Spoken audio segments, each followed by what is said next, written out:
This moment is the singular most important time for the Palestinian liberation struggle over the last 77 years. What happens now will determine the future, because we are moving into what could be a ceasefire.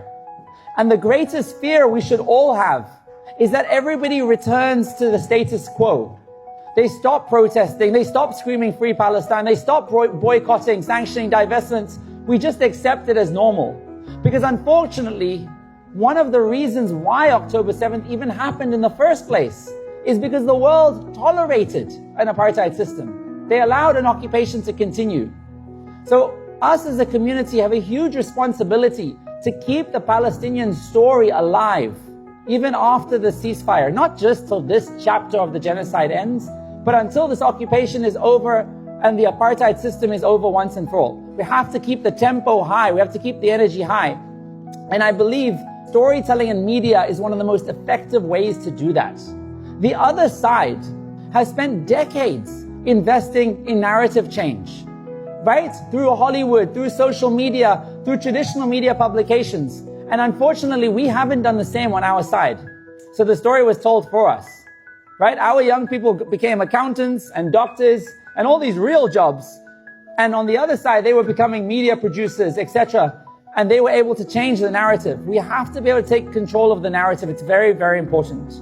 So how do you change somebody's mind? How do we bring people onto our side so that they recognize Palestinians as fellow human beings? How do we take somebody from a Zionist on one side to a vocal supporter of the Palestinian liberation struggle? I think most people are in the middle, right? The average American is not a bad person. They're just confused. They're being fed a junk food narrative their entire lives. They'll say, I don't know, man, it's so complicated, right?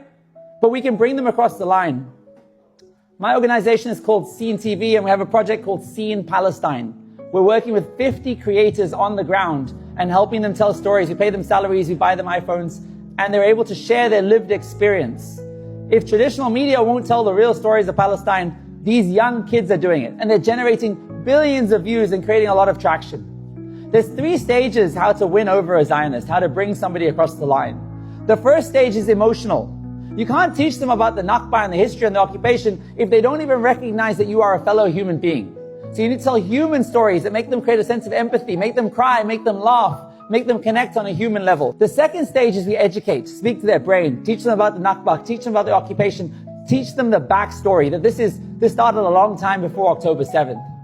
And the third is then you empower people to bring about change, to make different consumer decisions, etc. And that's already proving so effective.